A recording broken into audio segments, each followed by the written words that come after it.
Morning. Okay, excellent. So, welcome to this workshop, everyone. Welcome. I'm Kirsten Hodgins, and this is the connecting with the spirit world, literally with our angels and with the spirit guides, and really discovering and exploring what this realm is all about. And I'm just letting others come in through the panelists. Welcome, Jenny. Welcome. So welcome everyone. I am so honored that you all signed up and are choosing to spend this evening, this time with me. I am so honored. I am so happy you're here.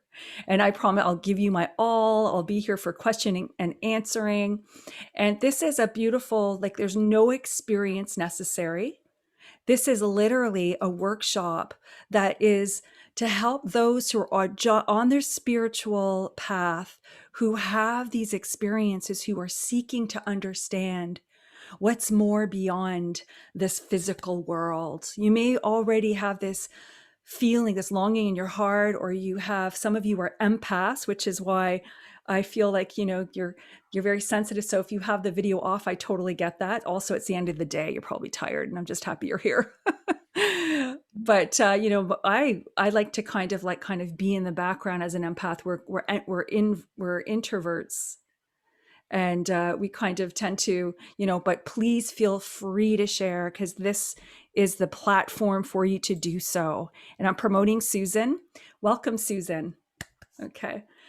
So as I was saying, this is the journey when you begin. Some of you may have a modality that you've been studying. Maybe it's been energy healing modalities, and you're beginning to open up to this bigger, more expanded aspect of your essence. You've been really experienced maybe sleep and feelings may be palpable when you go into a room, or you're picking up on the thoughts or energies that are coming from other people. There's so many reasons why this platform attracts seekers, seekers of the light, people who want to get to know their sacred self, that really want to begin to understand and how to communicate with the universe, with their angels and guides, and be helped and to be led and guided, because we waver in our own faith. We waver in our decisions in life, whether we're on the right path. And so, is my TV synced with my speaking? It kind of, okay. It kind of glitched on me there. I do apologize. I am plugged into the internet, so it shouldn't be too much of a problem. But literally, if this speaks to you, when I went on this path, I'm Kirsten. For those who are new to me, I am a psychic medium. I'm also a hypnosis practitioner, an awakening and empowerment coach who helps with mindset, who helps with those who are really seeking the personal development, but also to awaken to the spiritual intuition, the intuitive strengths, to be able to trust what they get to. And it's all innate in all of us. Every single one of you that are here are profoundly psychic. We just have to relearn how to tune into our inner being in such a way that we could actually articulate and make sense out of it.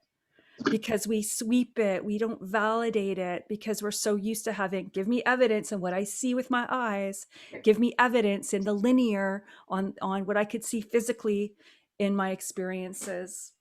I'll close my door because my husband's home. I think he's playing Call of Duty or something.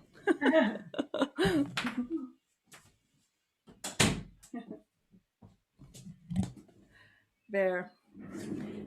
And so my path, just to quickly give you an intro so you could feel into, see if this resonates with your path. Really feeling like there's something more. I was, I had a path of, being an overgiver in a relationship as an unhealthy, like really wanting to be a people pleaser. And I was like the listener and the one, but I was holding on to energy. I didn't know how to be a light and make it a skill. So I was burdened by this, and I didn't know what it was. So a lot of people are learning how to navigate this beautiful being of service. It doesn't have to be putting a business card out there, but just to be more profound in your own life with your family and the people in it. But also it led me down a path, not to only just understand the energy and how to hold that light for others, but to get messages So as an intuitive coach, it led into mediumship and led into all sorts of amazing things. You are all showing up here because you have this resonance within you that there is more to this physicality. You do believe. You wouldn't be here. I've got angel bumps everywhere, meaning I'm lit up with truth for you, that you're here because you feel in your heart that there's this bigger, more expanded, wise, loving essence that we're one with. But it might feel fleeting. It might feel like you don't have that connection at will. And that's what we're overcoming. We're overcoming that disconnect, that separation belief, because it's just an illusion that we've bought into, the conditioned of the mind. So I'm going to let a few more people in. So welcome, Say. Welcome, Shay. Promote and promote too. Welcome, guys. So I have to tell you, I was really excited about tonight because it is literally going back. I've been teaching Landscape of the Spirit World. There was a 4-week journey that goes into it more deeply, which you will have access to. I will, because I want to give you my all and set you up so that you can continue your practice. But I also want to gift you this evening. And I want to share with you, if you want to explore what we're going to be covering tonight in deeper, exploring it in a deeper way, then I want to also let you know how we could do that. But I'm going to give you my heart. I'm going to give you all I can in this call and beyond. And I can't wait to hear more from you. I'm letting in, I got to put my glasses on for a minute. Gunli, welcome. We're letting you in. Okay. So I had the funniest thing happen. I have created slides and they crashed. I laugh. I don't know if it's on borderline insanity, but no, I'm fine because I believe the universe, because we're all evolving, we're all growing. And I'm going to be teaching tomorrow I'm doing a speaking event for a corporate group tomorrow on overcoming the busyness syndrome and what to do in the ups and downs and chaos of life. And wouldn't this just happen where right before I was coming on board, my slides crashed. So I quickly pulled up the slides that I did back in a year ago, and I'm happy. It's fine. It'll all work out because it's all in our hearts, all in our minds, we're channeling this for you. But I will share with you what I have just to get started. And so no, you don't need to take notes. This will be in a recording for you.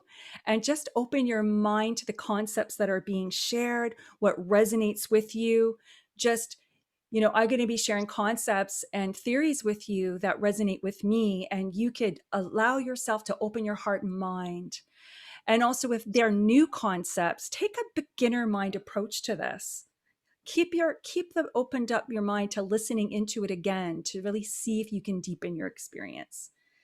And I'm just going to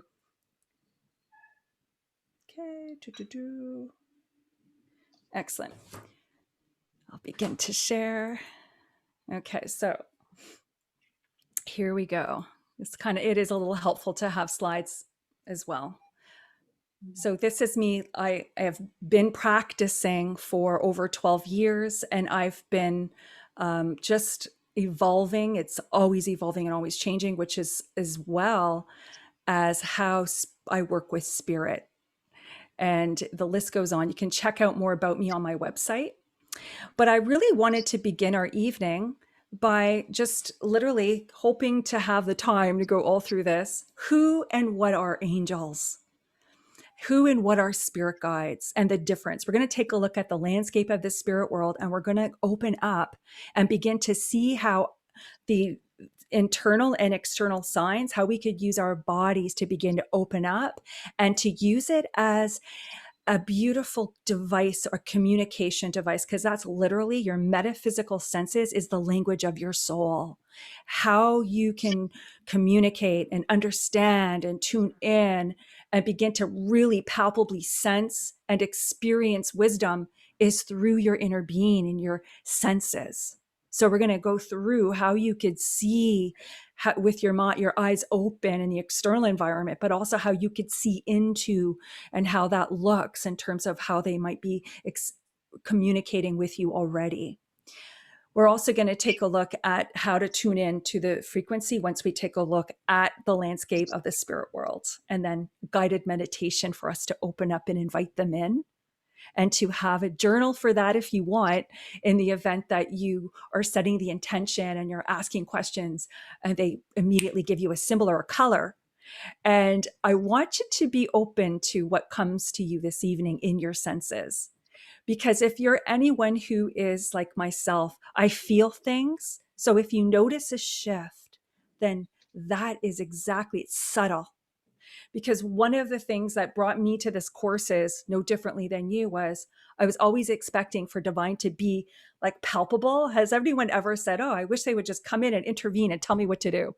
Like see them walking in and, maybe like etheric beings and sitting down with these wings. It's like, I kind of fantasize at that first, because for years when I was first doing energy healing and things like that, I was like, I know they're there. I feel them there, and I get insight. But I felt like I just wish that I could have more of them guiding me in my life. And I hear everybody else talking about their spirit guides and how they are getting, oh, my spirit guides, I really feel guided that I'm to do this. And I used to listen to these people go on about the conversations and the messages, but I personally didn't feel it that way. I would experience it when I meditated. I felt an energy, and I just didn't really honor that enough. And that was angels. It was so subtle. And I used to also experience it when I saw a symbol or I felt a presence, like if I saw a flash of lights around somebody, like in my peripheral vision, I would see sparkles of lights or energy that would kind of flash by, and I'd look and it wasn't there. And I used to pass it off. There's so many things that we've already been getting and we're brushing away. So one of the biggest things that I could support you with is to really honor the subtle things, because it is not going to be, you hear about these people having profound out of body experiences, and they have all of these palpable, amazing spiritual experiences. And you think that's what you have to do in order to be an open channel. And it's not that way. I feel like it's such a subtle, beautiful, but we can actually have an increased amplification of it with practice. But I also believe that the people who really need to have proof often need to feel things so powerful. And so to them, that's for their unique experience. So I just wanted to lend you that. Just be very open to the quiet stillness that's within you, and recognize any shift at all. So before we go into the teaching, let's bring our minds into our body just for a quick little coming into with a bit of a guided meditation. Excellent. So we'll just get comfortable. You can even close your eyes, because what happens when we close our eyes is we become less stimulated from our environment, more and heightened in the ability to sense and discern from our metaphysical senses that are operating from a vibration within us. Feeling the chair, feeling the weight of your body in the chair you're sitting in. And as you sit in this space, open up your ears to hear into the room and beyond. Noticing any slight sounds in the distance. Perhaps cars going by, or hum, or even birds outside your window. People in the home, the sound of my voice. I now want you to begin to become aware of the feeling on your skin from the air and the atmosphere around you. Is there any coolness or heat? Do you feel the clothes against your skin? Do you feel the temperature? the hair against your face or your back or shoulders. What do you smell? Noticing any smell, remnants of dinner, a tea nearby, maybe pets or laundry. What do you smell? What do you taste? Remnants of toothpaste, maybe lipstick.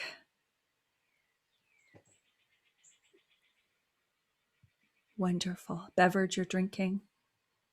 Maybe that's just a nice, dry, natural taste.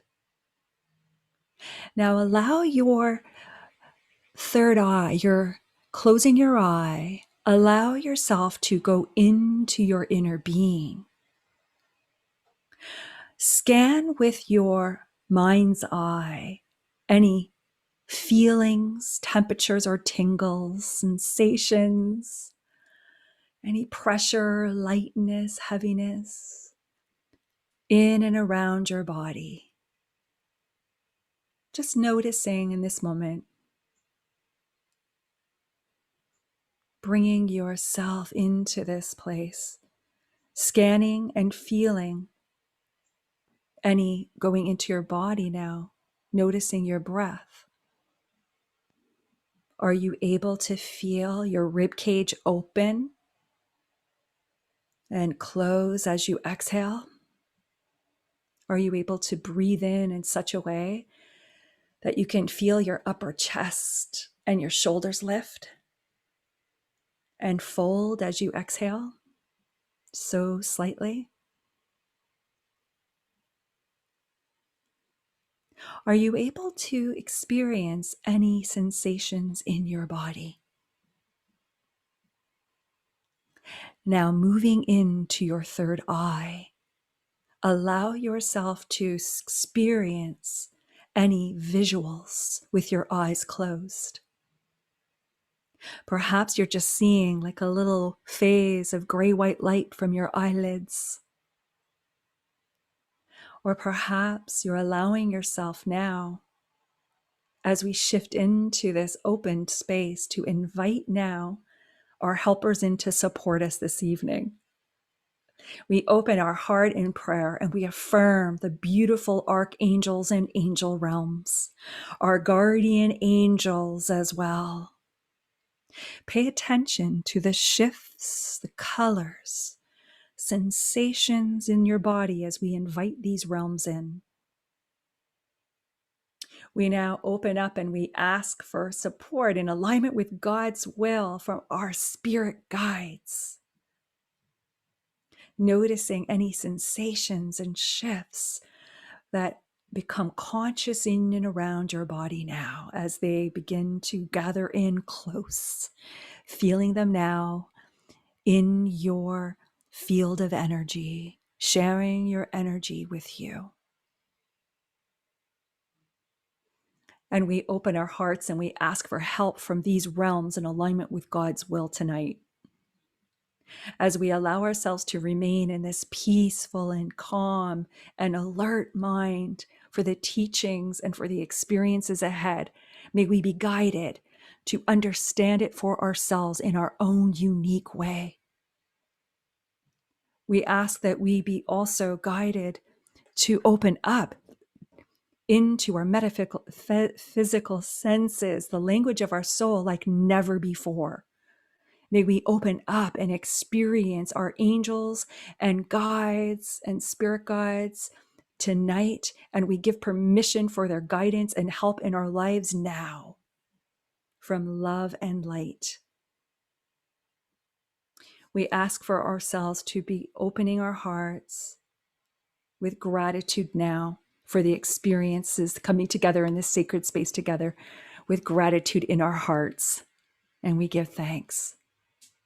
And we just bring ourselves back to our room, wiggling our toes if we want in our hands, bring us into our body a bit more, but not disconnecting from this beautiful realm. Wonderful. Wonderful. So we've invited our helpers in. And now, as you begin, they're with you. Trust that we've brought them in. I want you to begin to just feel them as we go through the concepts and begin to open up your mind to it.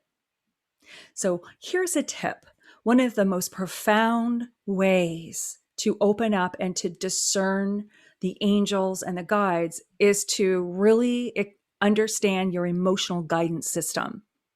It's one of the highest forms of intelligence, is how we could check in with our inner being and know how we are feeling, not how everyone else's needs are on us, or we are present. We've brought our mind back into our body. We're interconnected. And that is how we can begin to experience our inner being and to be able to articulate, because that is how our angels, it's like unopened mailboxes in our chakras and our energy field. So when you know how to listen to your emotional guidance system, you can recognize the emotions that you're feeling so that you can begin conscious. So it's the number one way to begin to get conscious, to really recognize where we start and end, where there's an overlap of, is this mine or is it somebody else's? So the empaths out there do very well with this skill once you've mastered it. So the very first thing that happens is we open up, we experience internal signs. We get this hunch feeling. We just know something's going to happen and it happens, like that internal guidance system, which is a part of the emotions. But we also have thoughts. We can just have the repetitive thoughts.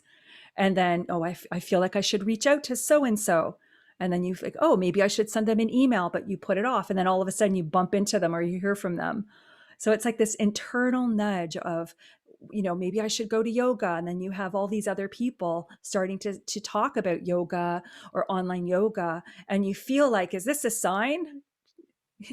I really honestly believe that anything that is repetitive in thought or that's being shown in our external environment through signs and synchronicities, it's almost like it's as if the universe is eavesdropping on our mind and validating it. Yes, that's what you need. So it's up to us to listen. It's really up to us to listen. In fact, there's a quote that says, I think it was the Dalai Lama said, that every human being has the ability to hear the voice of God, but it's their willingness to listen. So it's just going into our internal being and feeling safe. So I know that I have a whole course on signs and synchronicities. And I also have a whole group that we talk about intuitive discernment. And it is a powerful platform. It's a Facebook group and also live weekly calls that I have that have been so profound and fun. And I'm also going to invite you, if you want to have more on that, to explore more. We go in deeper. Tonight, I'm touching on all of the topics. Messages of the mailbox. This is the number one way. This is internal. So external was the signs and synchronicities, seeing feathers and dimes. You could even have them internal, which is feeling like a light touch on your shoulder, feeling a hand at your back to be comforted. Internal messages could also feel like you get goosebumps when you have an idea, and you often don't realize that that's like the angel bumps is what we call them. It's like this celebration because it's your truth. So if anyone's ever experienced like chills or excitement or what they call goosebumps when they hear a story or they have an idea or they're pondering something that they want to do and they get excited, that's literally the mailbox of messages. It's like the universe and the angels and God saying, yes, that's it. Take that action. You're onto it. Go, you got this.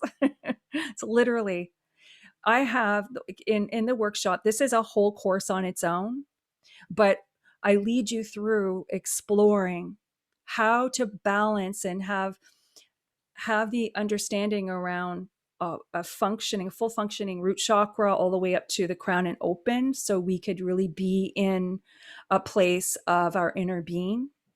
But for our workshop this evening, it's literally, if you're seeing the color red, it often means that they're trying to ground you, right? So I use this as a template. When you get to know colors and the chakra system, it is one of the most profound ways in which divine will speak to you internally.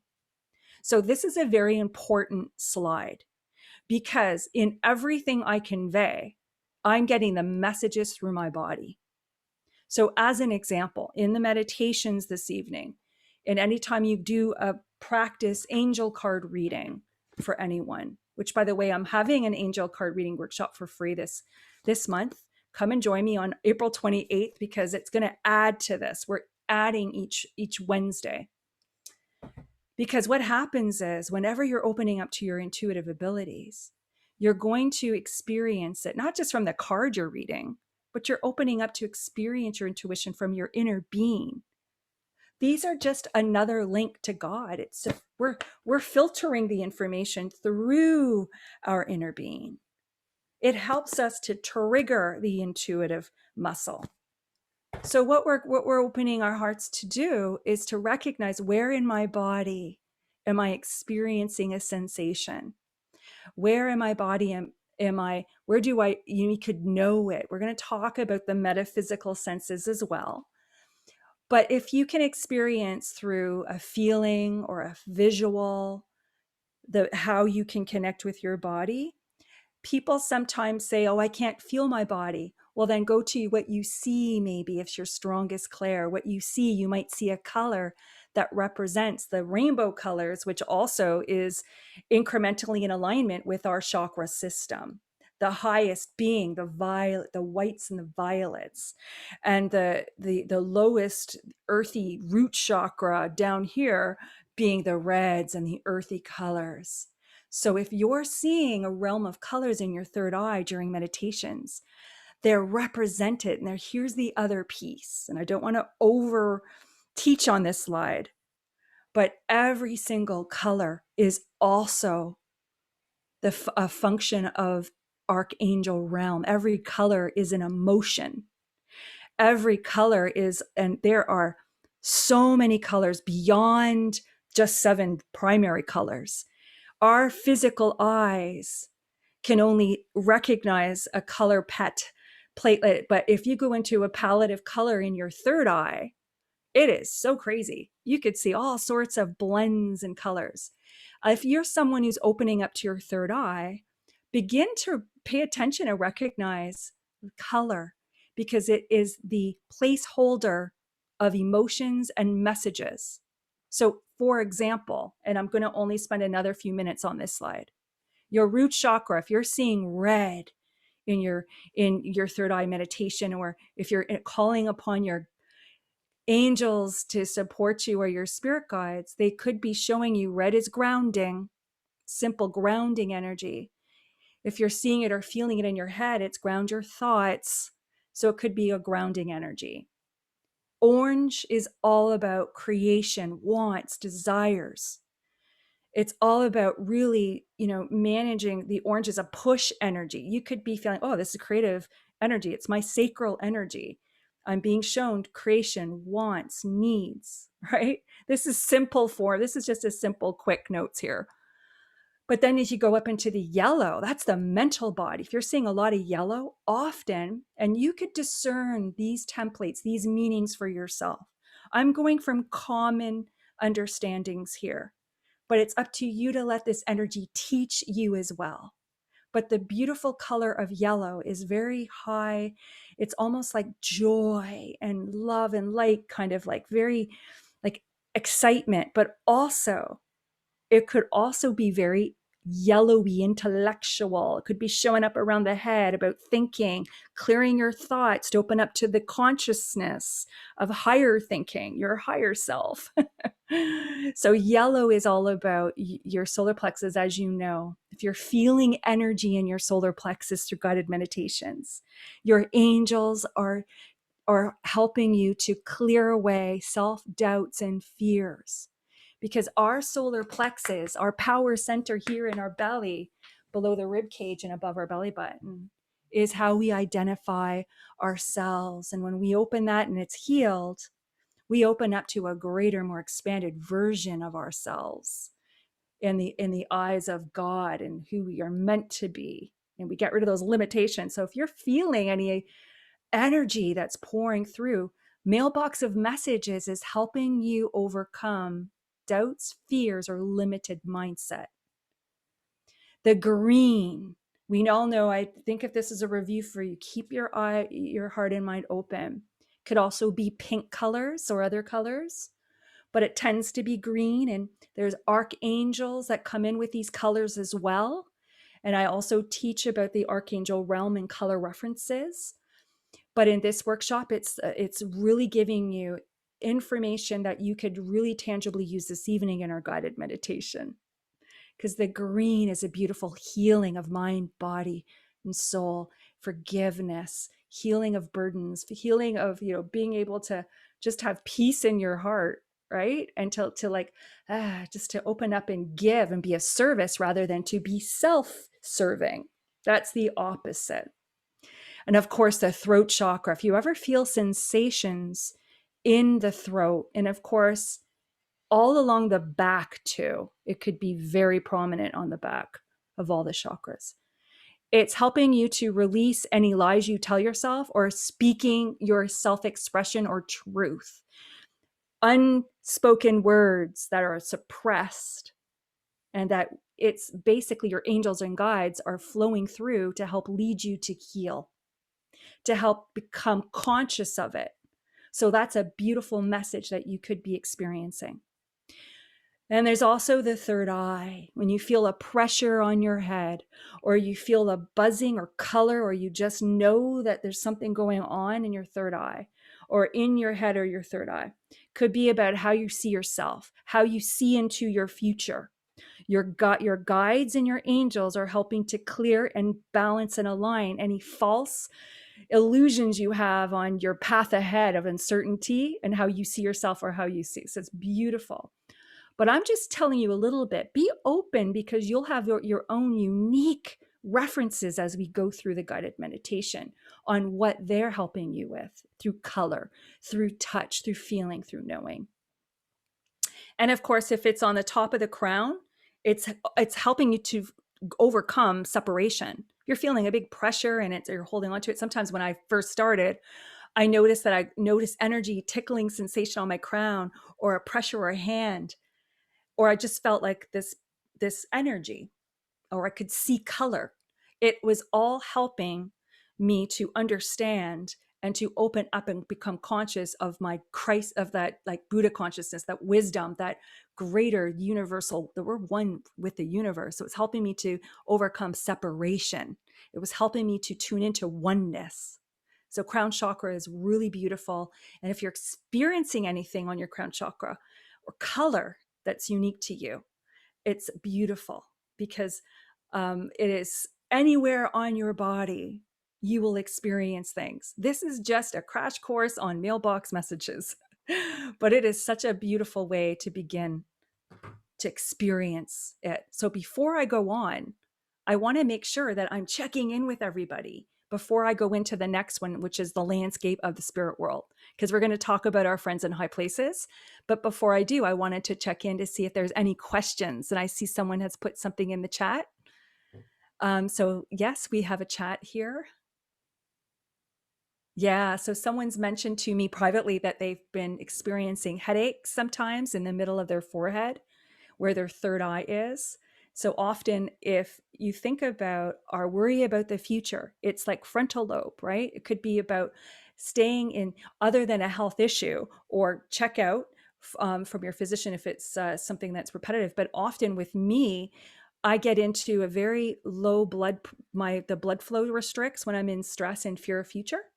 And one of the first things when I'm trying hard, I'm pushing and struggling, I get headaches in the forehead. So really becoming conscious. And one of the best resources out there, if you really want to know what ailments mean, I mean, you could find it, but I love Louise Hay's I Can Heal Myself book. I don't know if any of you could refer to that, because sometimes when I had ailments in my life, I looked at the causes from our thoughts. I was like, oh my goodness, I owned every single one of them. fibroids, the acid reflux at one time. And, beyond that, I'm like, wow, every ailment, sinusitis was a fear of, really putting a face out there, being seen and afraid of being seen. I'm like, everything is so that book is called, again, You Can Heal Your Life by Louise Hayes. And it actually comes with a little booklet. It's like a cheat sheet, like 50 pages of all the ailments and the spiritual references, the thoughts you could be having, and replacement affirmations. So you could shift the way you experience, and it's healing. So thank you for asking that. Are there any questions before we go into the landscape? Yeah, sure, Vanessa. Hi. Hi. Okay. I don't like when you're talking about like the chakras and like the third eyes and everything like that. Is there anything like sometimes when we can like when I connect, I get it right away, and then sometimes I don't, right? Like when you're asking, what can block your intuition? Oh, great question. There's the when you're in your doubt, sometimes when messages could be instant. There's one of the principles as law is uh every question that we ask, if we're open and ready to hear it, could be hint. So it could be something in your ego, because they're always there. There's never a disconnect. It's a loving, ever present energy. The Mhm. only thing that could cause us to not be a pure channel is that on some level we doubt it. And in fact, I actually have a whole week's course on intuitive discernment and how to overcome the block. So it's like a process, and all of the reasons why we doubt it, why we don't follow with our guidance, why we don't. So it's a beautiful topic that you might want to delve in a bit more on. But the number one thing I would ask is be open through your ego. I always say a prayer. My prayer is, God, angels, allow me to see through the function of my ego, to overcome my judgment, so I could see through the eyes of a higher, like I always say, angels. Feel the truth from the angels, see and know through the angels. And I get a whole different shift of epiphany. I see references and I get profound.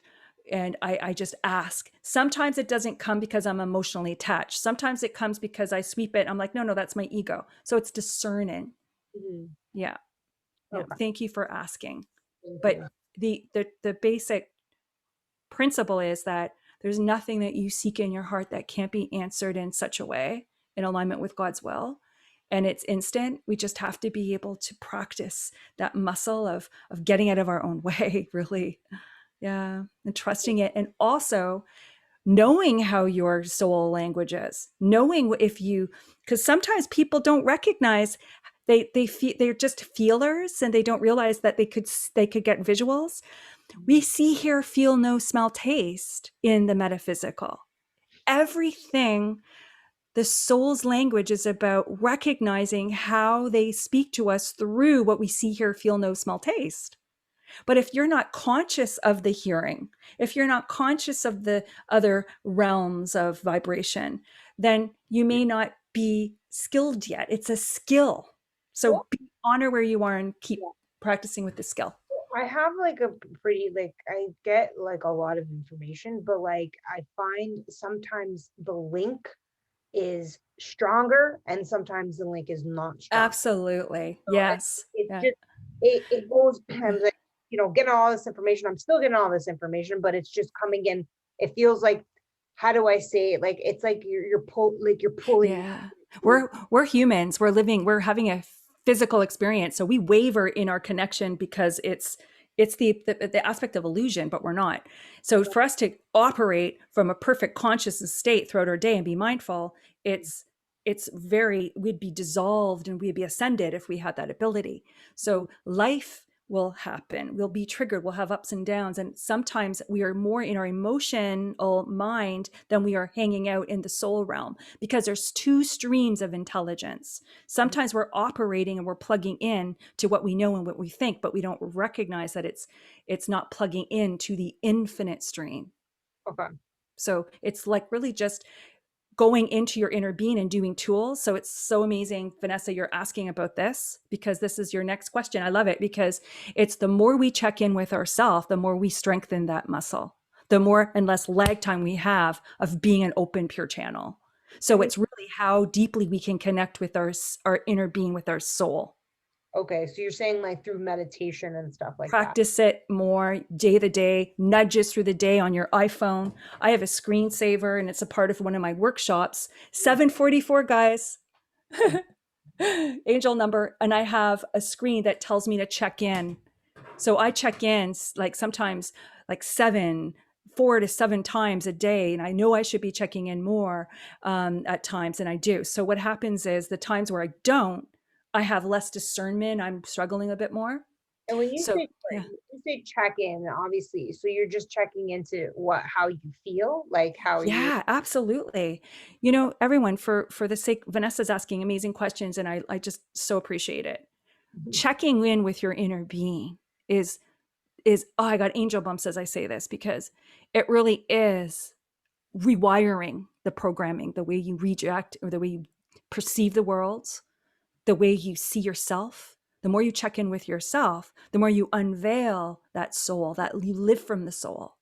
So checking in could be in my program, it's every morning and evening, and in between if you want. You literally ask yourself, how am I feeling in this moment? How does my body feel? What's my body saying? What is its needs? Then you go up into your feeling, your emotions, and you say, what is my emotions? What is it saying? What is it needs? Oh, wow. I'm actually heavy. I've been pushing and struggle. What do I need? I need peace. I shouldn't be pushing so much. Oh, and then you go into your heart. What is or you go into your mind, sorry. What is my mind feeling? Oh, it's busy, it's cluttered. What is it saying? It's repetitive pattern. It's saying the same thing over and over again. And what does it need? Oh, I need to get clear.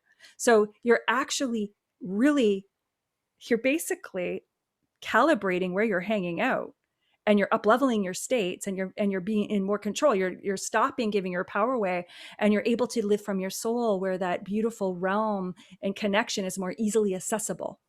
But mhm, it doesn't mean that you can't be angry, and you could just shift into it's a choice. One, being conscious, and two, making a choice to be in your inner being. The only way into the conscious mind is through our internal essence. So the more we practice being within ourselves and having these nudges, the better. Sorry, someone just said they can't hear. Oh no. Okay. Yes, thank you. So someone's also shared a link to Louise, the alchemy for Louise Hayes, the symptoms. Excellent. So you guys can go ahead and take a look at that. Thank you very much, Jamie, for doing that work.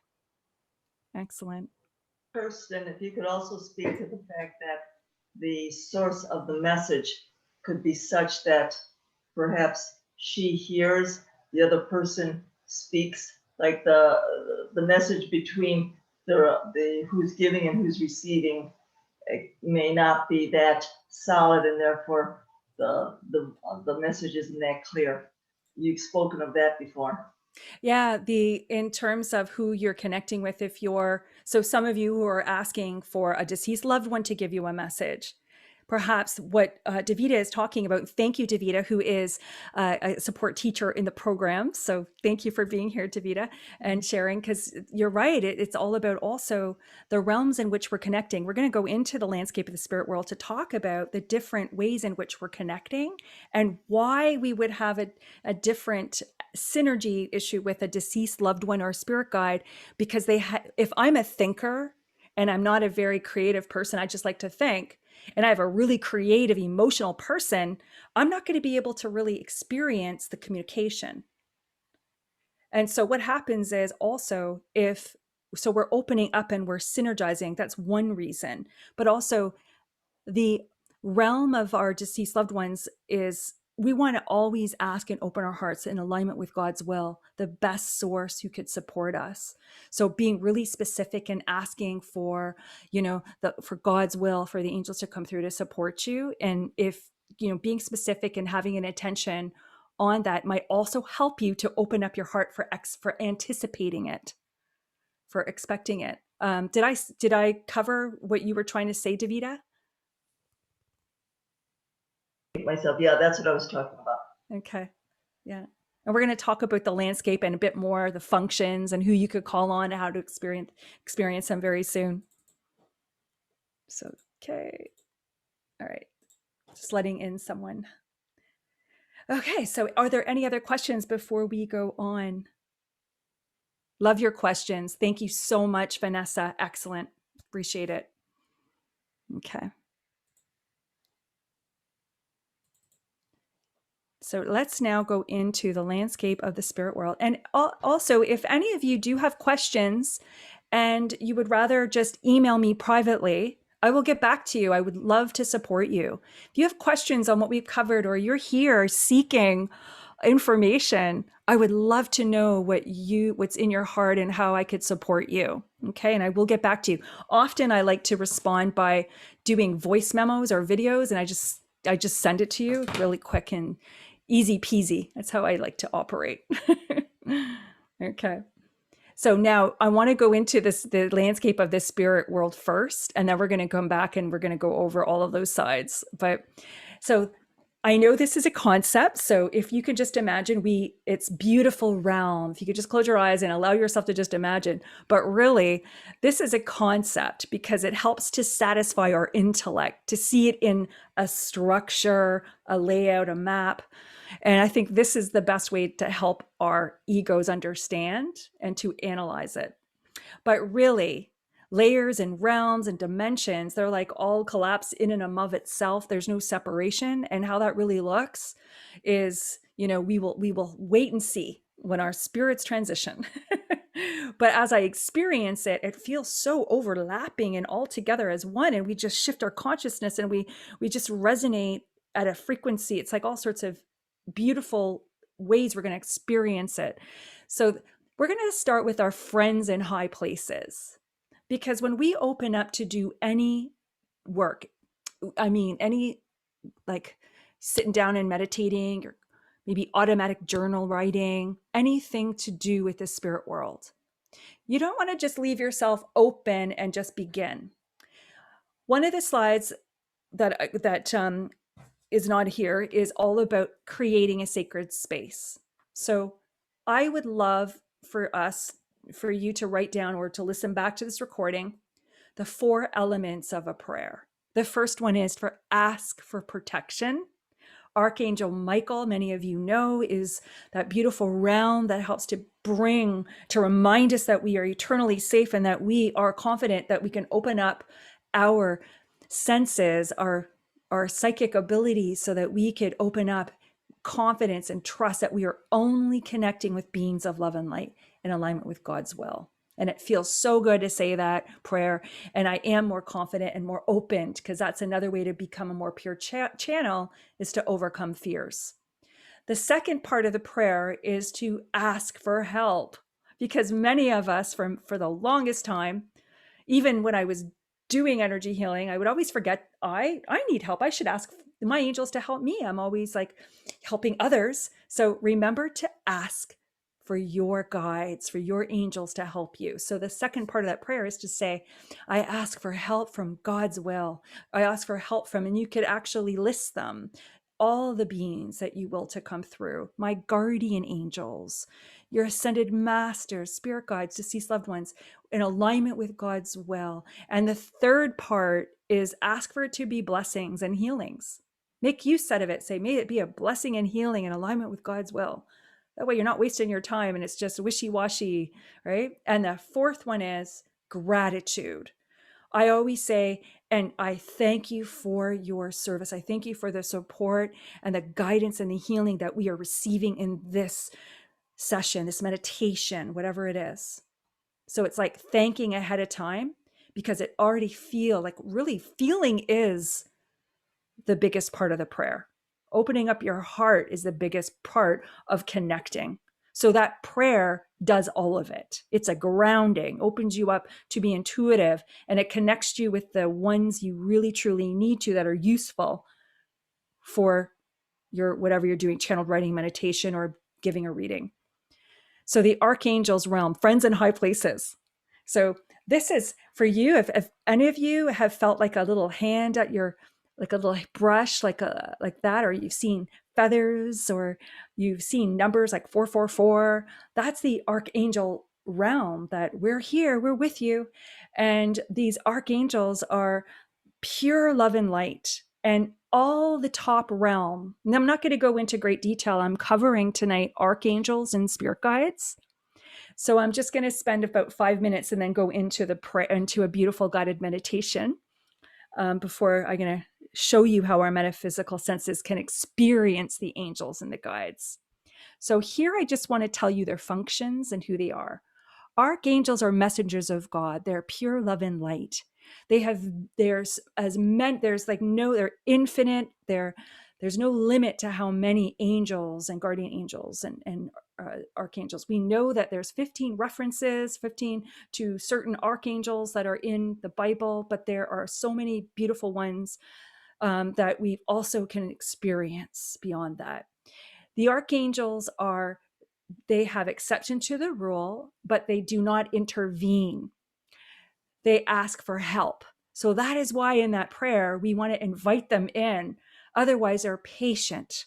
They wait for us to help. So, we get signs and synchronicities, we get nudges. But if you truly want to have an up-level communication, invite them in to work with you, working with your angels.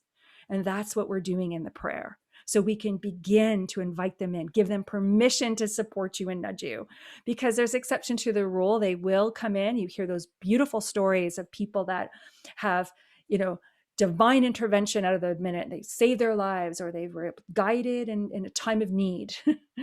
It's beautiful, those stories. And so the angels are there's so the angels are also pure love and light. And it's absolutely every aspect of this being. When you think about a prism and you have a light that goes through that prism and it shines everywhere, we are not separate from any of this. We are an aspect of that light. But the way in which the light cascades, it will create different aspects of archangels and souls and lights, and we're all one with that. And so you may see streams of like all of the guardian angels, which are lower function. They all have functions. So archangels are overseeing the planet and our human beings and our existence. They also work individually with light workers and groups of people. Angels have more specific functions that are more closely related in terms of the day-to-day. And that's why you hear people that talk about my parking angels, or my Cupid angels, the ones who help you cook up with someone that you have affection, like you're interested in, or all sorts of like relationship angels and angels that support you in your life on all levels. That could mean that your, education, work, career, family, finances, like they're there to help and to support. Guardian angels are specific to you. Guardian angels are those beautiful beings that you could have many of them. And I've heard people that literally say they have too many, depending on, but that is to be known. I feel them and I could sense them. And for me, I feel like there's one or two. I've never sensed a team. I've only sensed one or two around the people I give readings and around myself. But open up your mind and heart. And as well, guardian angels support us in our ups and downs in life. They're here. They know our contract. They know what we came here to experience. They will be there for all those triggers, those pain and sufferings along the way, and to support us, because that is our evolution. We came here to have these experiences, and they're here to help us, to remind us that we got it and that we're meant to move through it and to be a victor. So guardian angels work in beautiful ways. The other realm, sorry, I'm just seeing if anyone's needing to get in. No. So that is literally a nutshell of all the beautiful realms and the ascended masters, which is human. We're going to talk about these columns, these three columns, really quickly. So in this column here, where it starts with archangels and goes all the way down to the bottom, or entities, this is all beings who have never, it's just pure, it's like light and energy and vibration. It's never lived a human experience. In the middle column, it's all the beings that have been reincarnated, whether it's been for a lifetime or a short time, or just in the gestation period of a pregnancy and then miscarriage. It's those souls who came in here to experience human existence. And then the other side of it is outer worldly, because we're not alone. And it is so beautiful and loving how these beings will help us here on this planet to overcome and to evolve, to help us, because it's mutually beneficial. And it's helping us, much like how I'm going to lead you in now to a little brief understanding about how your spirit guides are helping you and who they are. Because spirit guides have been human, and it's, if you can imagine having hobbies and being someone who has a real interest in an area in their life, and then when you transition into the afterlife, you decide, I'm going to go help all those people who are gardeners, or I'm going to hang out and really support people who are opening to a craft or hobby or music instrument or dance, because they were so loving that in their life. So for me, if I transition, I may be helping light workers. Maybe I'm hanging out with people who are being of service, and I could be a guide. But I'm also a deceased loved one.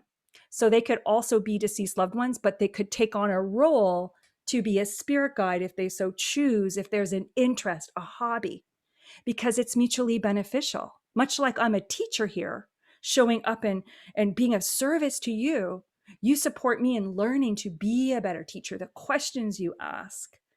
And so that's why it feels so good, because it's of service. So spirit guides want to help you. But here's the thing, and here's the final thing I want to talk about. Spirit guides have ego. Over time, as we evolve, however many lifetimes we decide to come back and we choose in reincarnation, our soul's journey, we have this evolution, as people call it, the evolution, which really means that we begin to eradicate fear. We move out of fear. And as we slowly go up, it's as if you see people who are more self-serving, like I don't trust you, I don't want to open my heart, I don't forgive you. We all play in that energy from time to time, but it depends on the degree that we're hanging out there and pitching a tent and not healing, not overcoming it, not learning the beautiful, rich lessons that it comes with.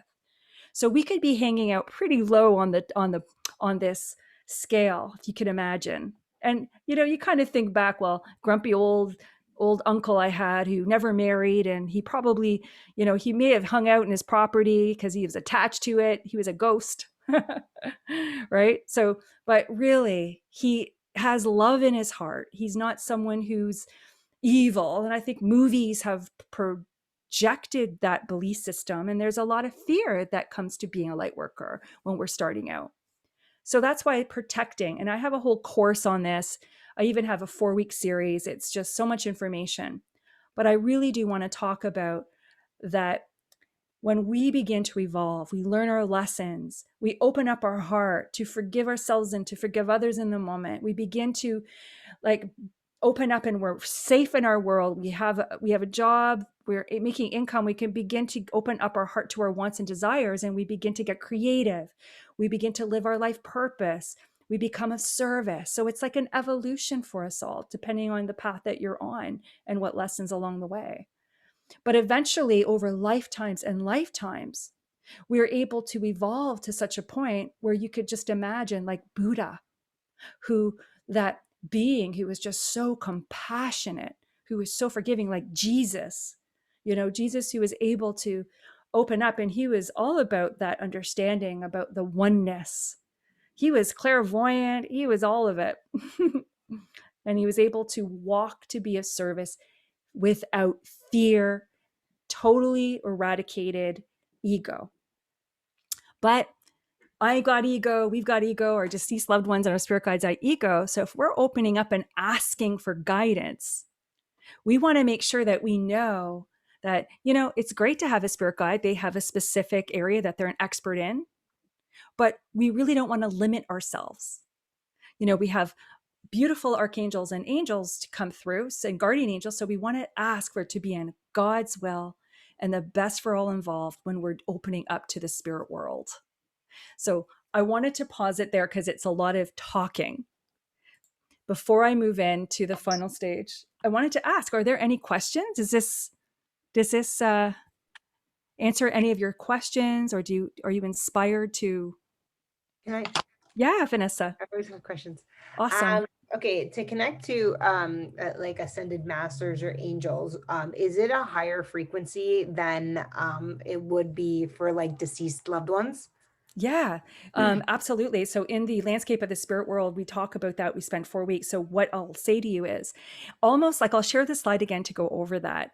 And Danitra, if you could, Danitra, thank you for raising your hand. I'll ask you, I'll just speak to you in just a moment. Remind me, okay? I don't want to forget you. Okay, so my PowerPoint.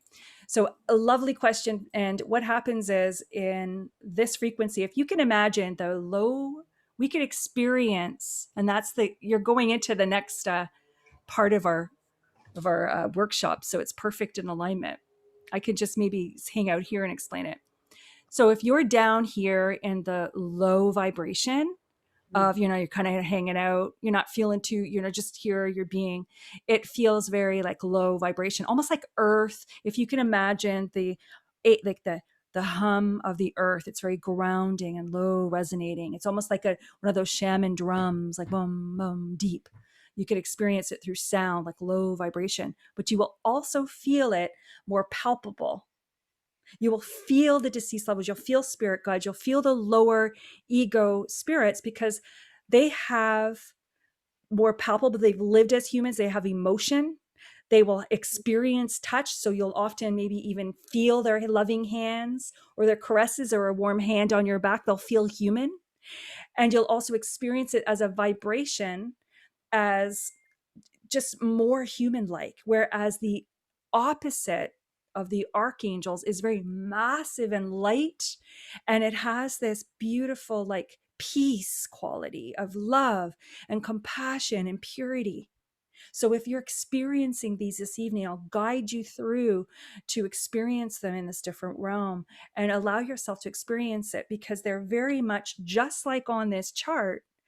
We can experience archangels very massive and large, all encompassing, enveloping us, like the wings around us, some people experience.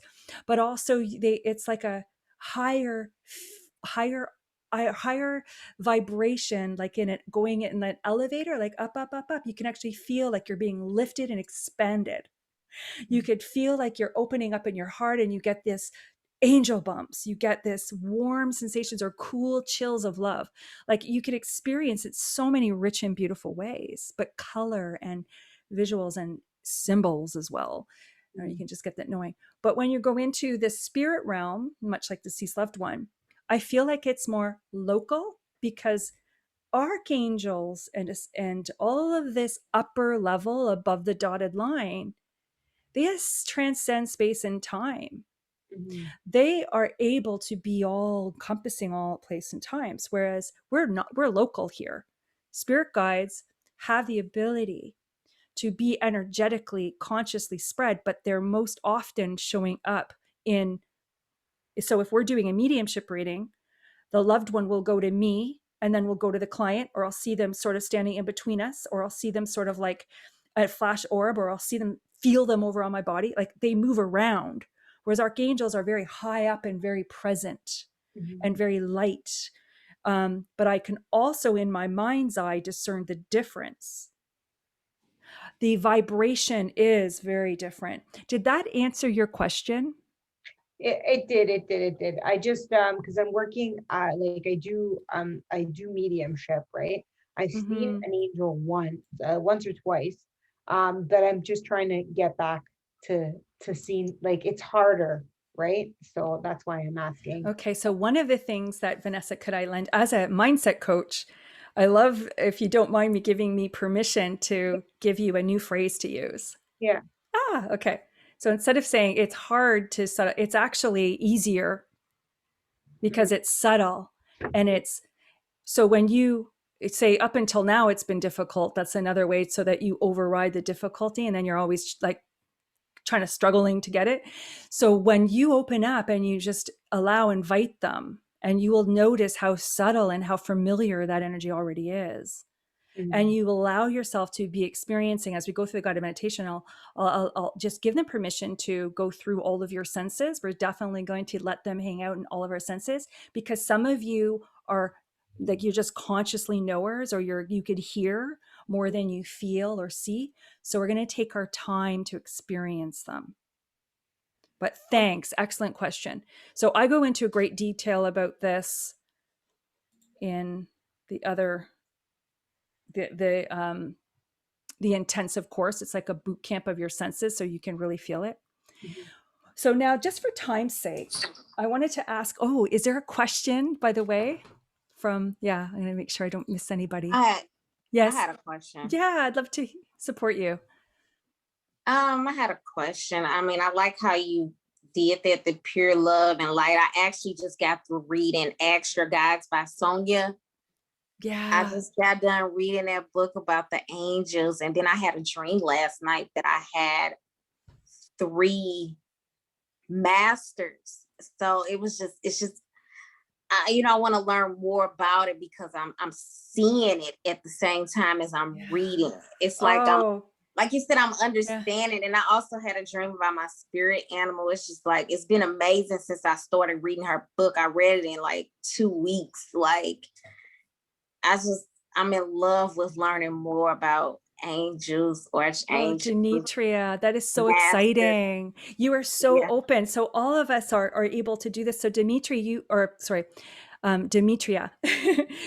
beautiful name. So when you begin to become conscious in your interest, you're sending signals to your angels and your guides to like, yeah, we're ready too. So that's why the intention in the prayer, it's like a beacon to say, I'm ready. And you've done so on an unconscious way or conscious. And I'm so excited that this is thrilling for you. So, So it's keep going. Very thrilling. Yeah. Yeah. The other 2 didn't reveal themselves. So I'm still like such a newbie in all of this. So it's just. That's so funny, because Davida and I hear everybody being newbies. We're shaking our heads. None of us are newbies. Demetria, you are not a newbie, because you're remembering how you are a spirit. You've got all of the metaphysical senses that you've just like forgot how to open up and untrust them and wake up. So you're just being like, you're having this awakening right now. It's like literally what they call the awakening. And for all of you. Yeah. So thank you. That's wonderful. Thank you for sharing. Thank you. It's just exciting. It's just so timing with my dream, and then everything you're talking about is just alignment. So thank you. Yeah. Oh, you're welcome. Yeah. Thank you. I wanted to get into, before I do that, I think I see a couple more people in the chat. So hopefully. Could I ask a question? Oh, sure. It's Catherine. Hi, Catherine. Sorry, I tried to raise my hand. I'm not very techie. I myself do not seem to have or feel that I have spirits around me during my waking hours. But yet when I sleep at night, and when I don't wake up feeling this every night, but sometimes I do have this feeling of, I would guess, spirits around me, and I don't really know what to do with it. Oh, wonderful question. Is it Catherine? Yes. Okay.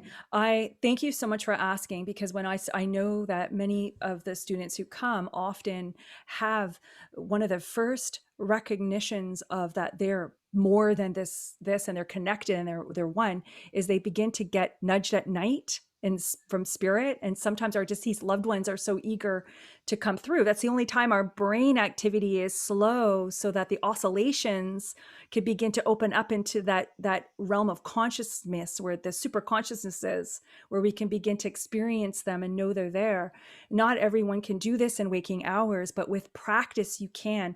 But also it's about putting boundaries up if you are feeling like it's not really wanted, and have them visit you in meditation, have them visit you in a reading, or begin to practice and do that prayer and invite them in, and always in alignment with God's will like really practicing the sacred space. But I honestly feel like love and light comes through. And that happened to me when it would happen at nighttime. People think, oh, at night it's haunted when the lights go out. But really, it's just because our brain calms down and we're not in the task-oriented thinking and we're more resting. And then that's when we get these beautiful experiences, or in our sleep mode, they kind of come into our dreams and very vividly, and sometimes feel like they wake you up. They wake you up. And Is that's, that a time to engage with if you have boundaries that say I'm open, then I would definitely advise that you put it in waking hours, perhaps in the morning in lucid dreaming. Say, come visit me as I open my eyes where I'm about to start my day.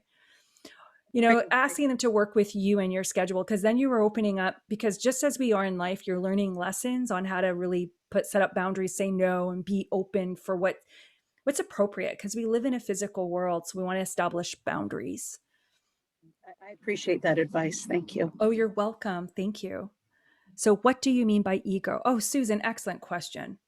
Ego is a voice, a conditioned mind. It's who we think we are based on our experiences, what we know. Sometimes the ego could be an awesome automatic program, you know. It's there to help us to do things like mundane, like we know how to tie our shoe. It's like automatic pilot. We know how to, you know, it's our instincts. But sometimes it's a non-useful instinct, like buying in on a belief system that we're not good enough, that who am I? You know, oh, I am not deserving of God's love. And, you know, only the men of, or people who are special have this gift. The list goes on. I'm afraid it blocks you. So the ego could be there, a useful, helpful tool to navigate in our everyday life, much like doing the things that are programmed so we don't have to think too much about it. But it's always playing 95% of the day. It's on a non-useful negative, because it's a primitive part of our brain that's there to help us to stay safe.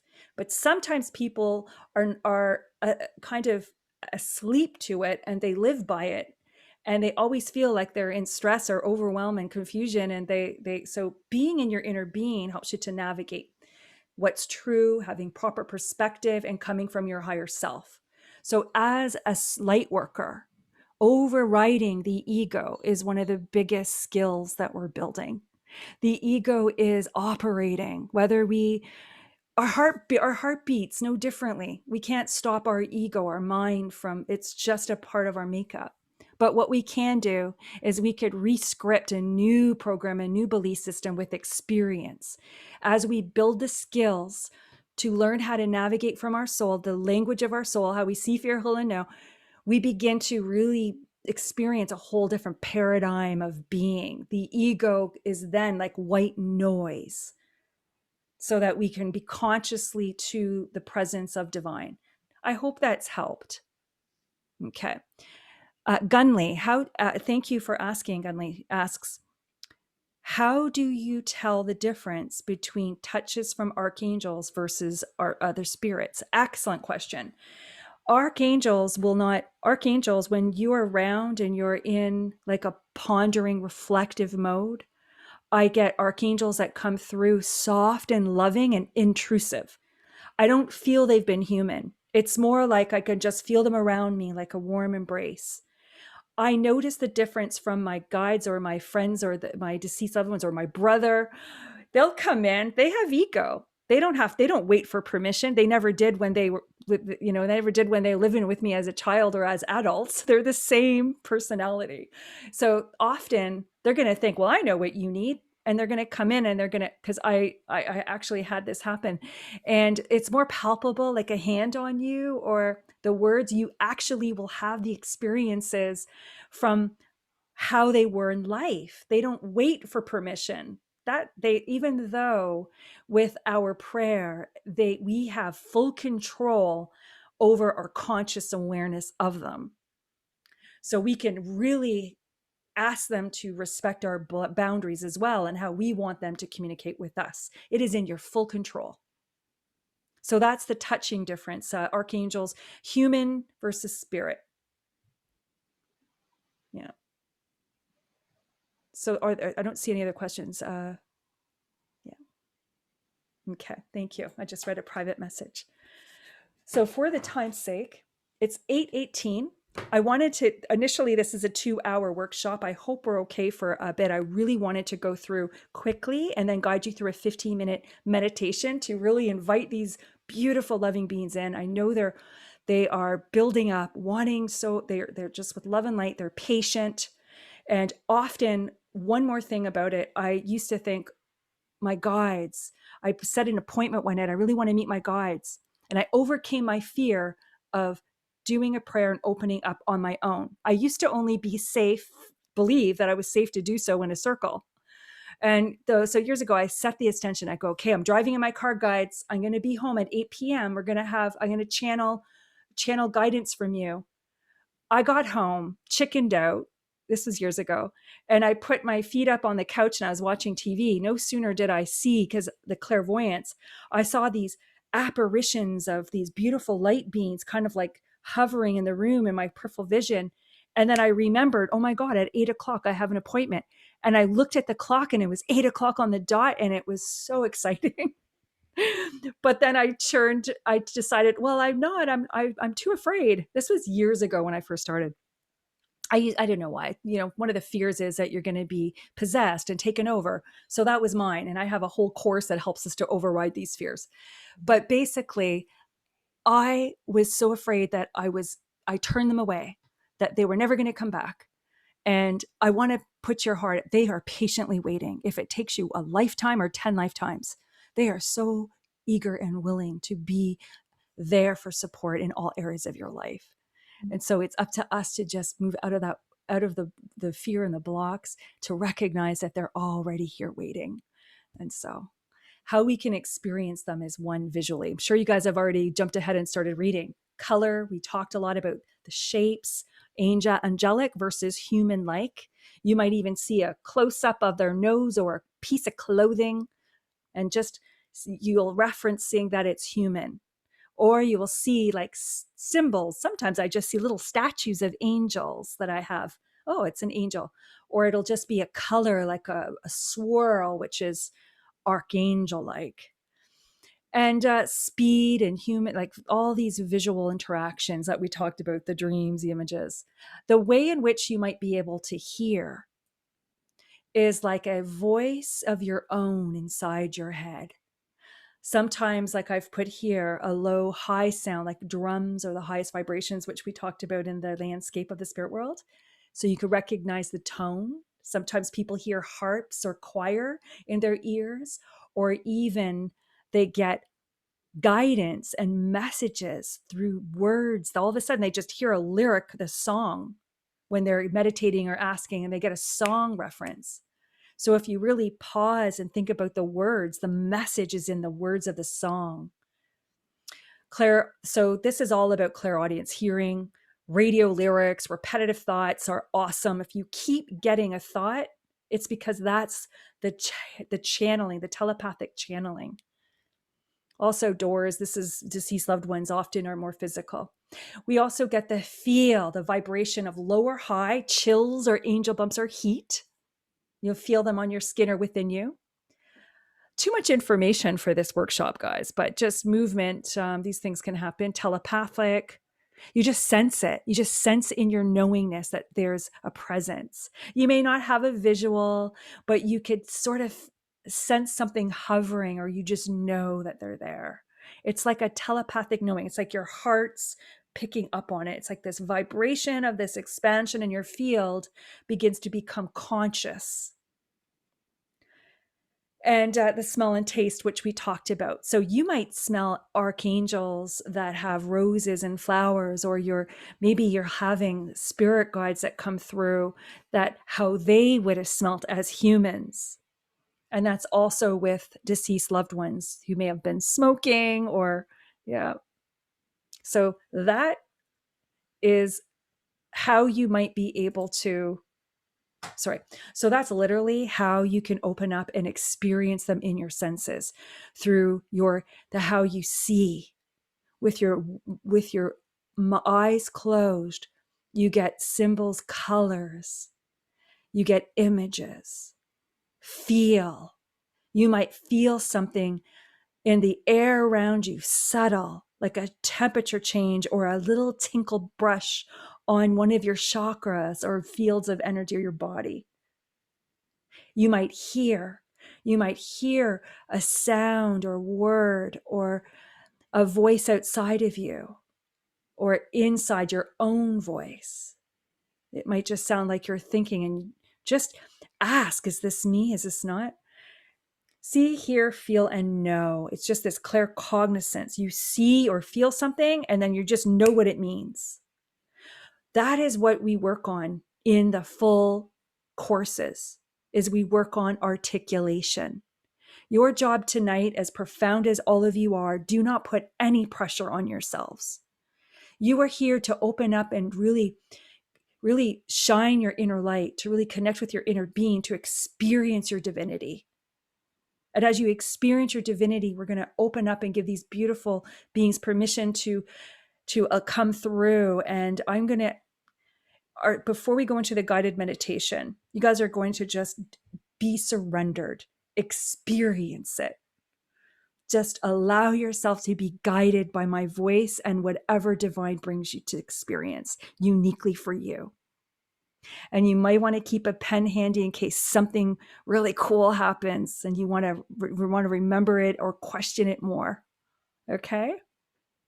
So get comfortable. But before we begin, are there any final questions for the next? It's 8:24. So we have lots of time. So Say is saying, I heard you say something about feeling comfortable in a circle.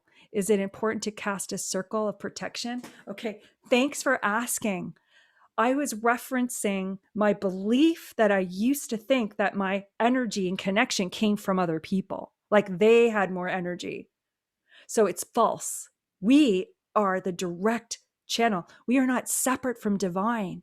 Life itself, the universe, God, the angels, like we're all one, and it breathes our heart. It grows our hair. It beats our heart, breathes our lungs. It's like we are all of that. Every single molecule and cell of our being is a part of the universe. The life light itself is within us.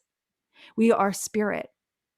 So when we are afraid, it's because we've bought into the physical reality. So me believing at the time I needed a circle to bring me safety. No, it was a false illusion. I hope that helped to yeah. So your guides are there in the moment you open your heart. It's just for us to be willing to listen. There's no rituals. Any rituals is giving the power outside of you to the room. So thank you for that private question, because if you feel like you have to do something to be anointed, to be attuned, to be some special person, it is false. We are all we are profoundly psychic. We're profoundly already a child of God. We're creation. There's nothing that we need to do but just experience our wholeness and overcome the illusions of our brokenness. We don't need fixing. We don't need healing, but we work on it through this lifetime because that's that's our human journey. So our power is when we will it to be so. Our willpower is to say, I am one with it and I co-create from it. If I'm giving the power to my environment or anyone or the holding a crystal, I can alchemize the healing qualities of it, but it comes from within me. It's useless if I don't have that will or belief. I hope that supported you. So it's really important, though, if it satisfies your ego. If having a candle lit satisfies your ego, work with it, but don't use it. Use it as a crutch. Don't rely on it. Don't get attached to it, because you want to be able to be not around a candle. What if you're out walking and you have a conversation with God? What if you're in the middle of a mall and you need to have guidance with your love, the light, and the angels, right? So it's really being able to don't limit yourself. But if your ego says, I'm going to hold a crystal and I'm going to have a statue or saint by you, or I'm going to sage, those help satisfy the ego enough, but they are not the power. They allow your ego to go into its will, because that's where the power is. And you want to be an anchor and a pillar in your inner being. Okay. So much to talk about. Excellent questions. Excellent questions. So I don't see any other hand raised. No unread. Like a wedding ring. So one more question from Jenny. Like a wedding ring doesn't make us married, but it represents a commitment we made in our heart. Awesome. That's great analogy, Jenny. So the rituals I do are just outside reminders and gives me something to focus on. Beautiful. Well said. Okay. I'm ready to go. How about you guys? Yeah. Okay. So I'm going to have a sip of water, and this is recorded so you can listen back to this.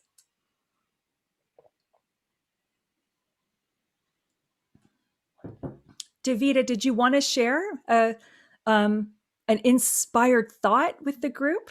No, this is great. You did make one comment when you said that, uh, because we're talking about you saying you need a candle, you need some kind of something to bring out the energy or whatever, and you're saying it's coming from within. Yes, it's and that's totally true, but that statement can be misconstrued to say, well, I'm special because I can do readings. I can know what the divine is saying. This is a God-given right that everyone has. Therefore, yes, it's coming from within, but it's given to us by the divine. Or no, I shouldn't say that. We are the conduit. I don't know, Kirsten, you speak more, so you probably have a better way of saying it. But because we have intuition and we can read someone, or we do know that those deceased loved ones are there, and we know what they want to say. That does not make it special, because there have been times in some classes where people learn how to do this.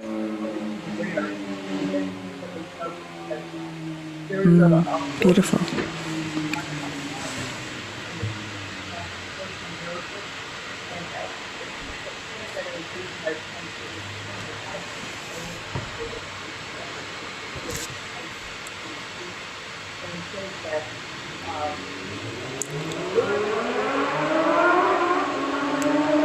I'm having a hard time hearing you, Davida. Maybe your hand is in front of the speaker, maybe. But at any rate, what he says in the Course in Miracles is, you are not special. You are the next in line to become aware, and therefore go forward and teach others. But that's all I have to say. That's beautiful. Thank you. It really is an ordinary thing, and it's something that it really makes me proud, but at the same time humbles me. Right. Yeah. So thank you. It's a great message. So do you need to have your feet on the ground to meditate in order to release the spirit when you're finished? So at the end of all of our, really, it's just your intention again, and you're sending it's all about co-creating, and it's about your will. And what we recommend is a closing prayer of thanks. This is closed. This is over. Like really establishing with your words and your heart, gratitude. Thank you for connecting. Now, this meditation or this channeled writing or whatever you do, this reading is over, and just give a gratitude of thanks. That's literally how you could simply close it. Just being grateful and just stating it's ended. And there's another technique that many light workers use, and it's almost like Archangel Michael. It reminds us that we're cutting any attachments to it. So it's our will to say cut and release, so that we could really have that intention of we're done, it's over, thank you. And that is another skill that you could do, but you don't need to pass it through. There's no ritual. It's just your intentions. And if you do experience lingering energy, just close the prayer as soon as you feel that, and thank the energy for coming through. But this is now complete. We thank you. Gratitude in my heart. So be it. So I thank you for asking that. Yes, Valerie, I'm going to close my window. Thank you. I have a window open because it was warm today. So before the meditation, we're all going to mute, and I will close my window so you won't hear any passing cars because it is annoying. Thank you. Hold on and get ready, get comfortable.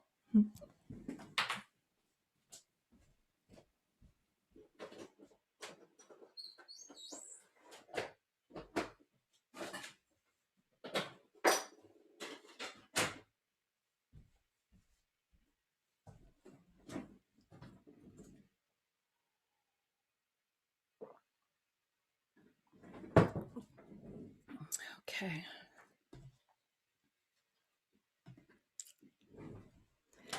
Okay, so feel free to, you could keep your video on or off, whatever you want.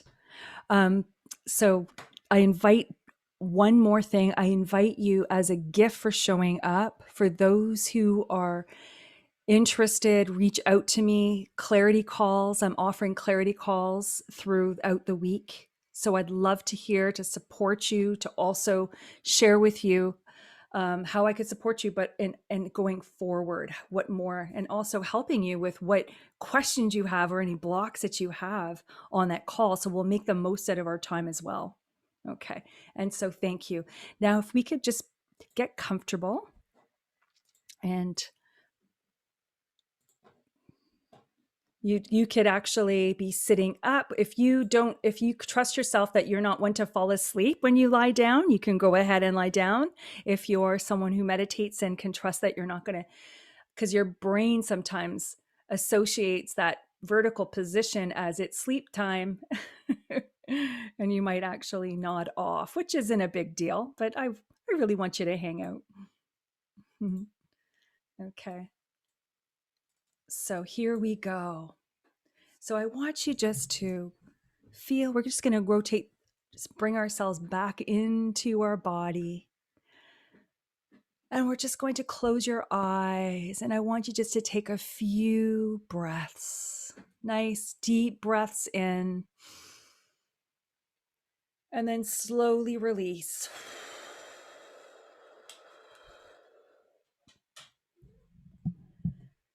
And just one more breath in, and then pause, count for 4 and pause for 5. And release for 8.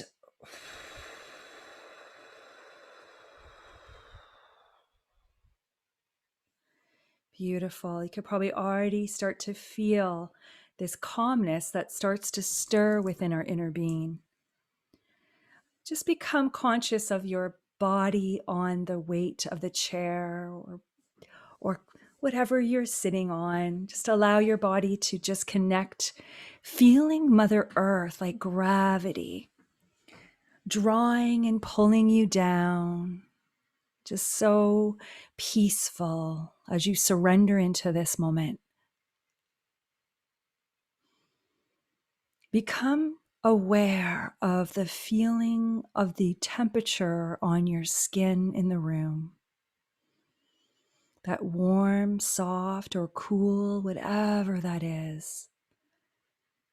Notice what you smell in your environment. Notice what you hear with your ears. As far or as close as the sound of my voice. Now allow yourself to go into your inner body more. As you begin to experience in your mind's eye a big ball of healing light. Just notice it sparkling and warm, beginning to just build up like a beautiful ball of glow of soft energy. Allow this to soothe and calm and open your third eye, almost like a soft chakra that's spinning. And as it spins, it picks up high vibration and brighter light. And as it becomes a brighter light, it penetrates through the scalp and like a halo on your head. Allow this beautiful halo to cascade down into the field of your body, but also it's like a portal into the universe, the archangel realm. And as you allow this halo to be like a beacon of light, it begins to resonate higher and higher. So much so that you feel this expansion in your whole head and body. We now allow this beautiful essence of Archangel realm to begin to flow down like a waterfall of love and light as we open our heart and invite this realm in to our being. We invite archangels and guides and spirits of divine alignment with God's will on this journey this evening. And may it be a blessing and healing and wisdom for all that's present and listens to this recording in alignment with God's will. We give thanks and appreciation to these beings, and we ask and give permission for this teaching as we open up and allow the energy this evening to teach us our metaphysical senses, the language of our soul. And now let's allow ourselves to just bring this beautiful ball of light down into our heart even more, opening up your heart even more by breathing in. We allow that flow to just be pulled down into our body, beyond our throat, down our neck, back of our neck, into our heart, down our spine. Taking a few more breaths here as we really amplify this beautiful, loving energy.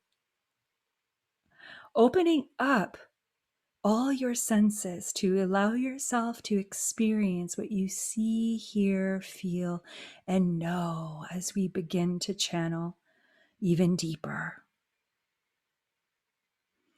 Allow this energy now to go down into the belly, down into your reproductive organs, the hip flexes, down the knee, down the shins, the calves, the ankles, the feet and toes. One more breath in and out. And as we exhale, we just surrender any doubts, limitations, and we release ourselves and surrender. We are safe. We are ready. We are so opened to connect now. And now we allow that energy to pour down into Mother Earth and to anchor you in. And as you experience this, maybe in the feeling of your body, like your light body just elongating and spreading down effortlessly with ease into Mother Earth, grasping and just like roots of a tree, just grasping so beautiful, tight, and grounded now. Mother Earth is so thankful and so grateful and loving and nourishes us back, feeling this flow coming up from the earth. Energies of beautiful colors that are unique to you, are symbols to you.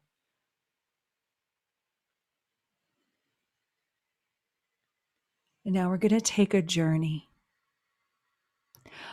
I want you to allow yourself to just instantly see yourself at the count, on the snap of my finger, at the most beautiful environment of your heart's desire. It may be a landscape, an ocean, a beautiful mystical fairy forest. It could be anywhere your soul desires. I'm going to count now and snap my fingers, and you will be instantly transported to this beautiful, peaceful, serene space. 1, getting ready to open up your mind to and your soul to knowing that place. 2, getting ready and opening your heart and your metaphysical senses. And 3, open your eyes and your mind's eye, keeping your eyes closed physically, but your mind's eye. See yourself at the top of the most beautiful staircase. Maybe it's made of Mother Earth, beautiful stones that are etched out from nature itself, just for you. Just see the staircase in its most beautiful, significant way in your mind's eye that you can imagine from your soul. Just see the surroundings, whether it be on the mountaintop or just the beach of an ocean or the beautiful mystical forest. We're going to count going down these steps now. We're going to go down 10 steps together. We're going to take the steps from 10 to 1. Are you ready? Here we go. 10. Take that first step down. 9. Feeling more peaceful. 8.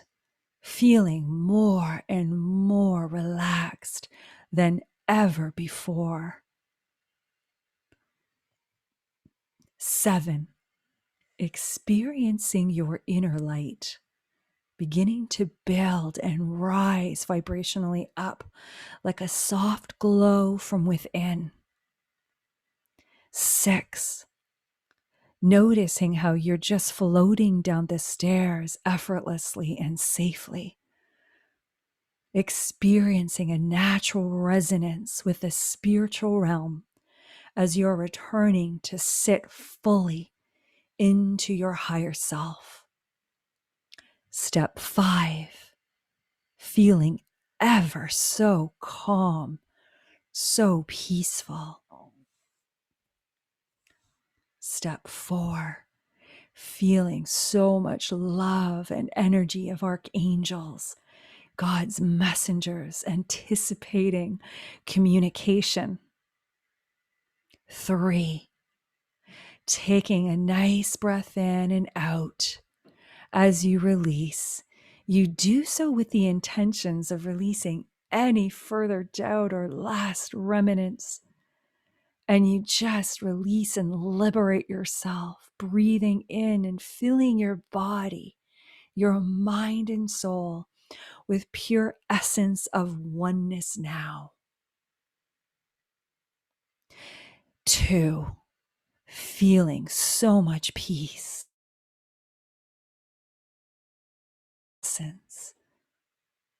As you begin to feel this realm fully in your body and in the atmosphere around you now.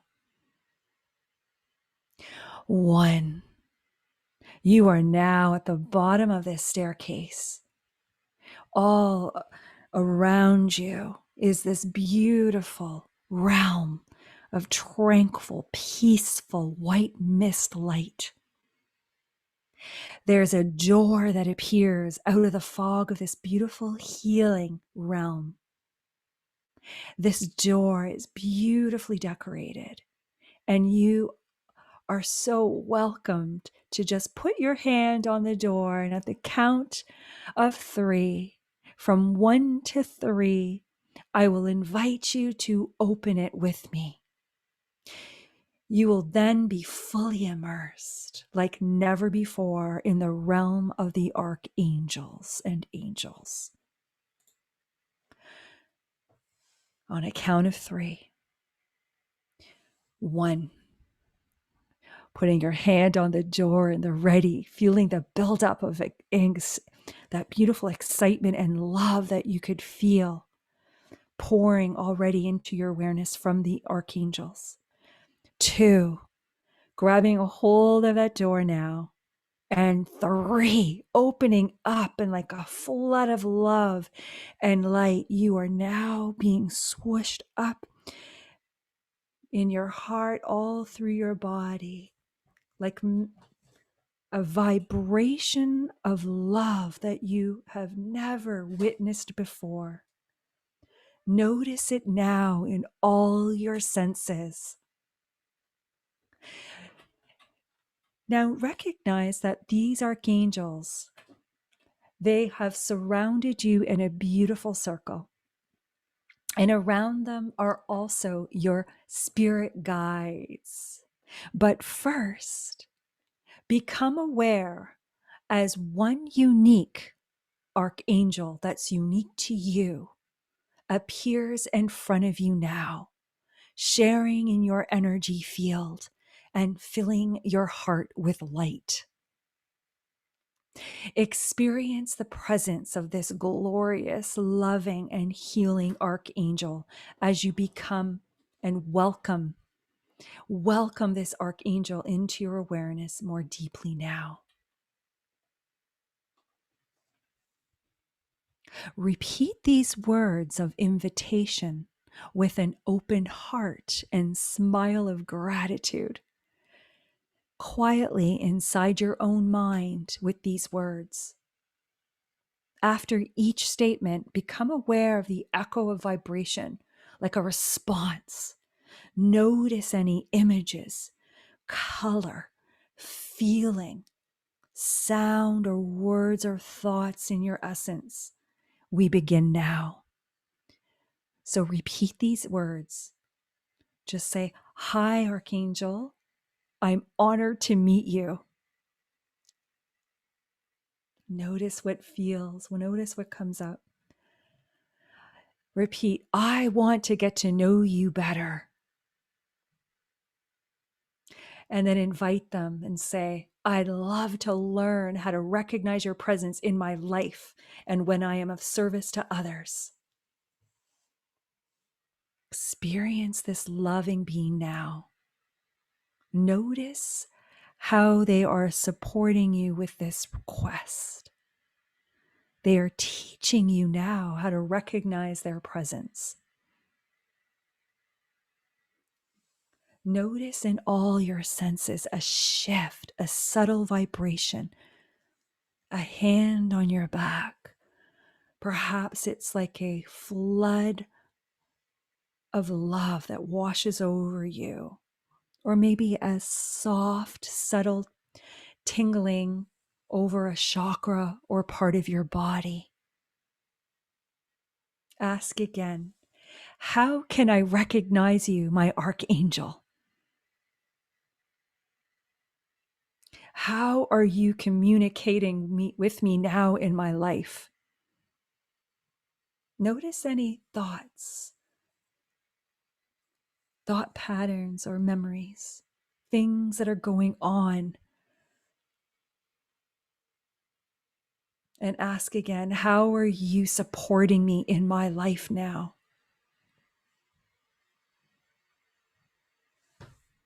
Let your archangel that's working with you know, "I am ready to receive your guidance." You might be feeling realms of Archangel Jophiel flooding your heart to be self-forgiving, to be enough, that you could do this work. You may be feeling Archangel Michael filling you up in your solar plexus like a warm blanket around you, telling you that you have what it takes. Be confident, my loved one. You are enough. Perhaps it's Archangel Gabriel, a beautiful liquid green light that shines into your heart for healing of emotions or thoughts, or even physically. Feeling where in your body the sensations go. Unique to you, the beautiful colors. I am ready to receive your guidance. And ask the archangels to really open up my heart. Allow me to fully open up and see through my ego, my fears and my doubts, and allow me to receive the miracles of your healing light now and in my life.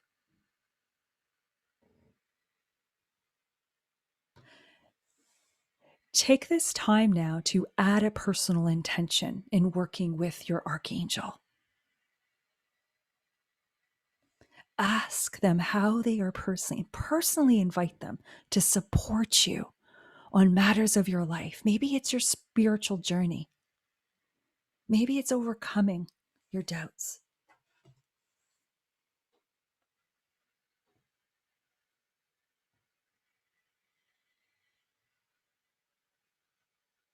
Beautiful. Thank you, archangels. Thank you so much, beautiful archangels. With gratitude in our hearts, we thank you so much for being, and we invite you in to support us in our life and to nudge us. We ask that you help us to evolve and to wake up so that we are living in alignment with our soul's longings, that we could heal in alignment with God's will. And may it be a blessing to all involved. May we have support on all of the journey ahead. With your appreciation and gratitude in our heart, we give thanks.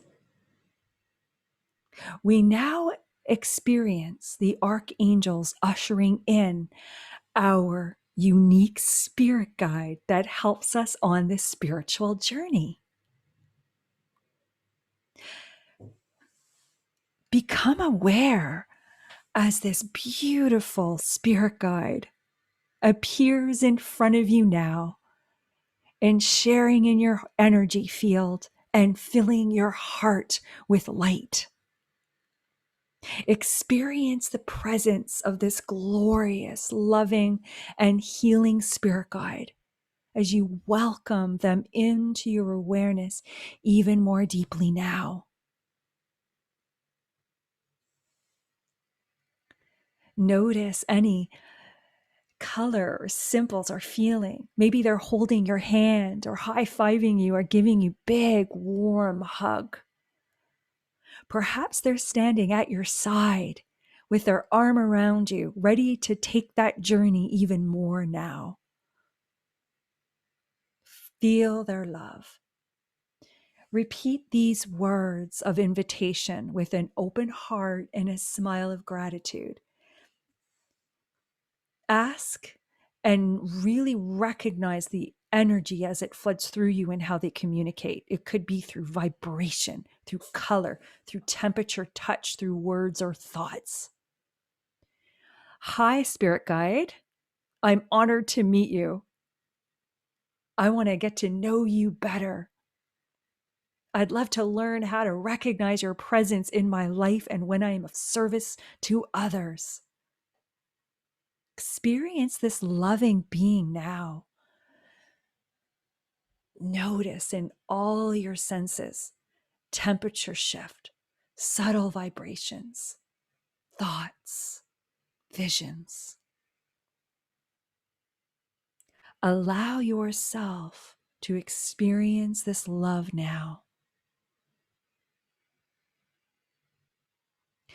How can I recognize you, Spirit Guide? Do you have a name? Trust what you get. Ask, how are you communicating with me in my life? How are you helping me? Notice repetitive patterns or thoughts. Notice how they're helping you. Maybe relationships or career or this intuitive awakened journey. Let them know I am ready to receive your guidance now. And invite them into your heart fully. And allow them to allow yourself now to receive the healing miracles they bring, the wisdom they share. And allow your heart to experience that light now in your life. Take this time now to add a personal intention in working with this beautiful spirit guide. Notice what comes up for you. I'll let you hang out for a few moments and journal now what your personal intention in working with your spirit guide is.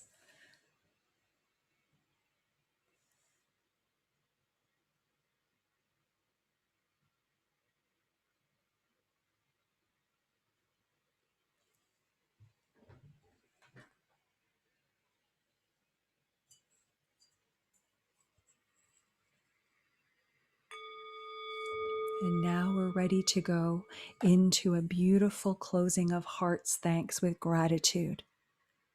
We thank all the beautiful archangels, all the beautiful beings that are working unconsciously and consciously in our awareness. We thank you and we are excited to get to know you on this journey ahead. We fully open and give permission, alignment with God's will and the best for all involved.